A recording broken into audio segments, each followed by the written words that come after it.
now we need to, in order to understand how this radiation interacts with matter in different ways, is describe radiation in terms of energy.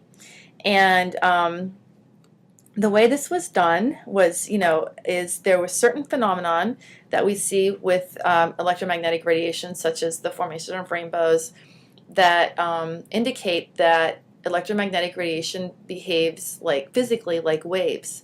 But there's other properties of radiation that led the scientists who were studying this 100 years ago or so to need to express or explain electromagnetic radiation in terms of particles. And so it was actually Max Planck who postulated that because of light can interact with certain matter and cause chemical changes and also cause electrons to move out of the atomic sphere, that they must have different energy associated with them. And so Max Planck was the first one who said that actually the energy associated with electromagnetic radiation is quantized. Okay? He used the word quantized. And what that means is that the energy is not continuous, but that the energy associated with light is actually bundles of energy. It's not a continuous spectrum of energy, but it's quantized bundles of energy. And the difference between those individual bundles of energy from one type of electromagnetic radiation to the other is very, very tiny. The difference from one wavelength to the next, for example, the amount of energy associated with it was very, very tiny. Nevertheless, there was a difference, and it was not a continual change. And so then it was Einstein. Well, Max Planck was the one who said that it should be quantized in some way. Einstein is actually the one who described light as photons. And so photon is the way we describe the particle nature of light. Wavelength or frequency is the way we describe the wavelength part of light. And it's very confusing, granted. People do not still completely understand why electromagnetic radiation has both properties of wavelengths and properties of particles, because there is no mass associated with wavelengths. Excuse me, with electromagnetic radiation. All right, so Einstein actually won the Nobel Prize for this description and this model of light, the photon model of light. He didn't win the Nobel Prize for the theory of relativity, which is where we got the E equals mc squared, the mass-energy relationship. He won it for this, describing light in terms of photons. And that equation that he used to relate the amount of energy associated with electromagnetic radiation of a certain wavelength is this equation right here. E equals hc over lambda. And because of the relationship between the speed of light and the wavelength and the frequency of light, it's also sometimes expressed as E equals h nu. So you can describe it in terms of the wavelength of the light, that is the energy of the photon associated with that, or in terms of the frequency of the light, where its wavelength is frequency, excuse me, lambda is wavelength and nu is frequency. Anyway, this is equal to this is equal to that. But h is a constant called Planck's constant. Okay. And the value of Planck's constant that he worked out, and see, when he was working out, Planck was working on his constant, he was working on this relationship, he didn't quite understand the significance of his constant. Einstein's the one who really explained the significance. So even though Planck came up with it, Einstein explained it. That's why Einstein gets a lot of the credit. But Planck gets his name on the constant. But anyway, it is 6.626 times 10 to the negative 34 joules times seconds. That's the unit. Okay, that's a constant that makes this relationship true. E equals h nu.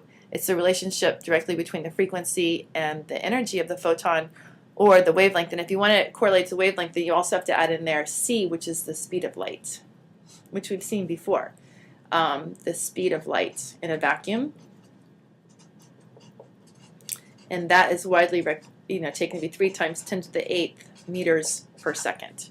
Alrighty, so now you have this relationship to where you can see that the higher the frequency or the lower the wavelength, the shorter the wavelength, and the higher the frequency, the more energy is associated with that particular wavelength of light. All right, so now we have this nice relationship between the energy of the photon associated with the light given a particular frequency or wavelength.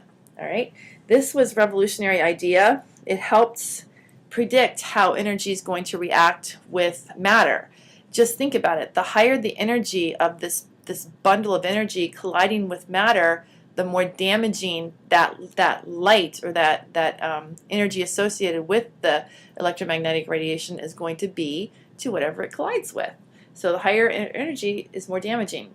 That's why gamma rays, X-rays, and ultraviolet rays, that's on the higher energy end of the spectrum. All those forms of radiation are considered ionizing radiation because it's enough energy associated with those photons, those little bundles of energy, to knock an electron out of a covalent bond. All right, so once you knock an electron off, you've disrupted your charge balance, and that's why it's called ionizing, because you're forming ions when that type of radiation interacts with matter.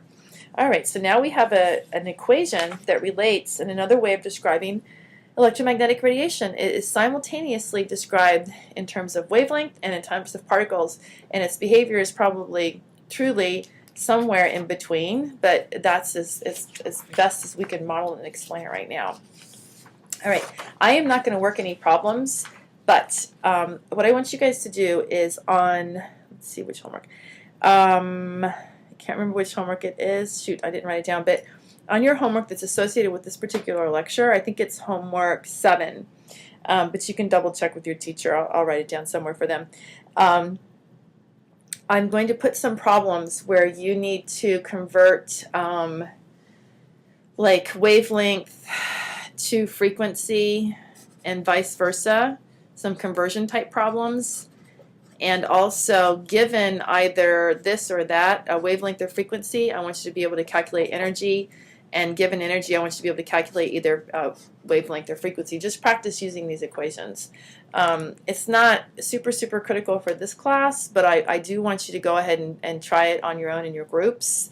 And I'll give you some homework problems to motivate you to do that. Because if you do end up going on and taking chemistry in college, this is something that is sort of expected, that you understand the energy and how to calculate the energy associated with different forms of electromagnetic radiation, because then you can directly correlate that then to a lot of chemical changes and physical changes that occur.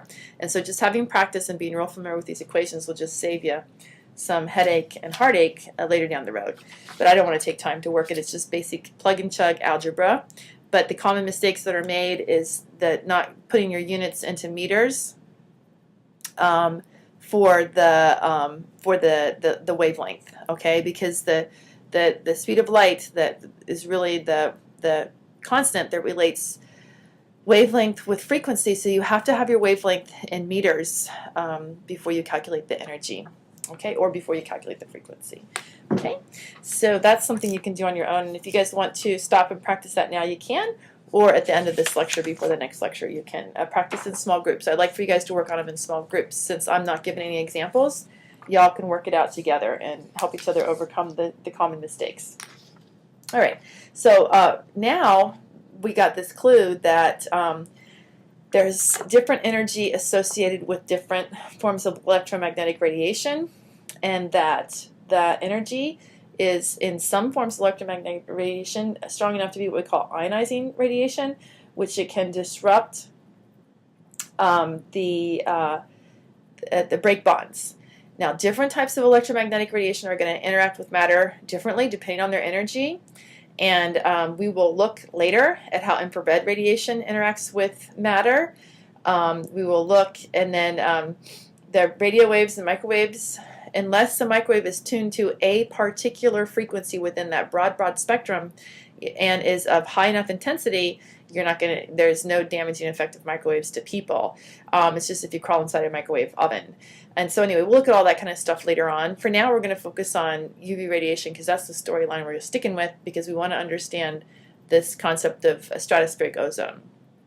All right, so UV radiation can break some chemical bonds.